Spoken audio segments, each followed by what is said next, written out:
Hey guys, welcome to today's lesson. It is that time to jump back into our language. But before we do that, please take note that this is our note sheet and what I will be going over in the video.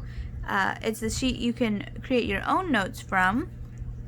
And then underneath this is our written assignment sheet. So note sheet is in yellow highlights and written assignment sheet is in blue highlights, okay?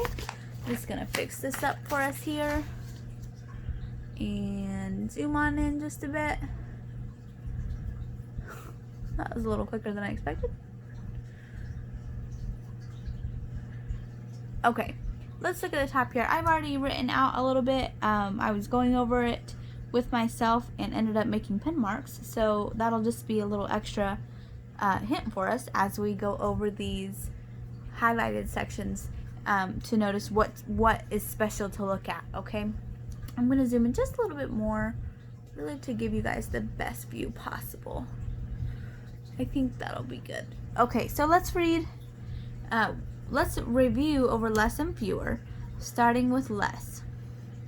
In the highlighted section it says, less is used when dealing with a substance that cannot be counted, such as air, flour, or water. Let's look at the example sentence. She poured less milk into the second bowl. Interesting. We'll jump back and look at this in a second. Now let's read the highlighted section for fewer. Fewer. Fewer is used when dealing with countable objects such as books, dogs, or balloons. A good example sentence for using fewer would be, she used fewer eggs in the pie than in the cake. Now, this is why I said we were going to jump back to the other sentence. Let's ask ourselves, why did they use fewer in this sentence? Because eggs can be counted. Why did they use less in the previous sentence? Because milk cannot be counted. Units of milk could be counted if we use cup or pint, but milk itself cannot be counted. Okay? So that was just a quick review. If you have questions, you're always welcome to call Miss Freeze. And I'm just going to write that on here. Ask questions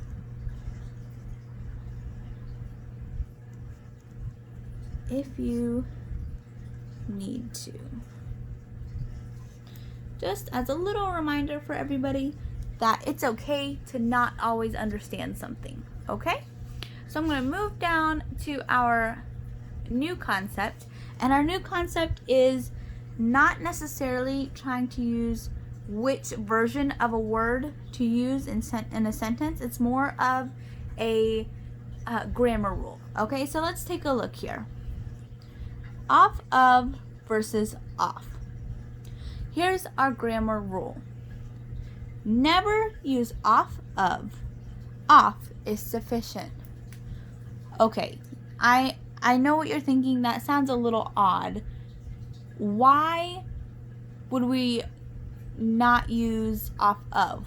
Why can we not use off of? Why do we only use off? Let's look at these example sentences. I asked if I could get off of the bench. This is incorrect. Well, let's look at the correct version. I asked if I could get off the bench. Notice, we already know what we're talking about, the bench. We know that they are on the bench because they want to be off the bench. Of is not necessary here.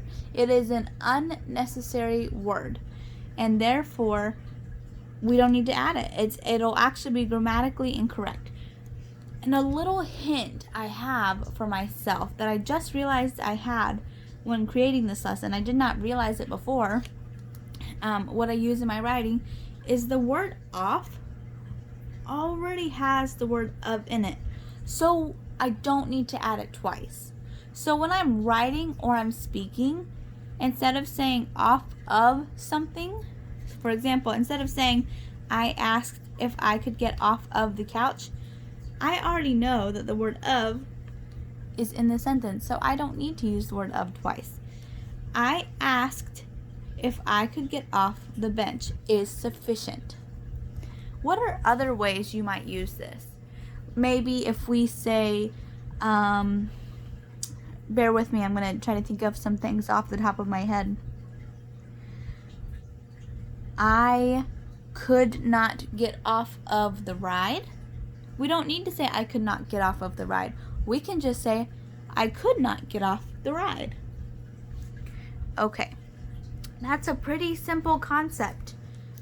Never use off of, only use off, because off is sufficient. Let's go ahead and look at our, excuse me for a second. We're going to look at our written assignment here.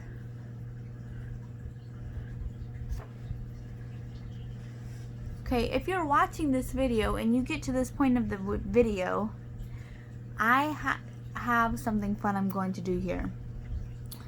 In this little box that I draw, I'm going to have the word chicken. CHICKEN. When you turn in your assignment, if you have your parent, okay, parent has to do it.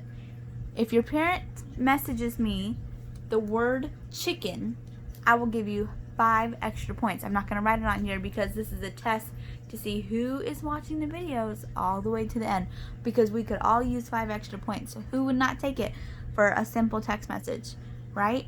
So I'm just going to leave that little note here. Maybe it'll intrigue some students to finish all the way when they see that there's a box with the word chicken in the middle, and to see why. Okay, so let's keep going. Let's read the directions for our practice. The directions say, practice. Rewrite the following sentences on a blank sheet of paper. Replace the blank with less, fewer, or off. Notice I gave you a little hint. Do not put off of, because off is sufficient. I will do number 1 with you. Let's read it together. He jumped blank the couch and almost hurt himself. Are we saying that there's not as much of something to use less or fewer? No, we're not doing that. There's an action going on here. He jumped. Our action is jumped. So we need to know, where did he jump?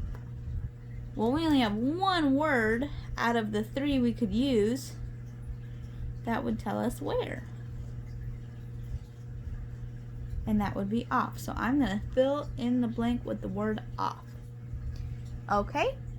Remember, the rest are for you to do, to write them on a blank sheet of paper and fill in the blank. If you do not understand something, you are welcome to call or text, and I will help you and walk you through it. Okay? Thank you so much. Have a great day.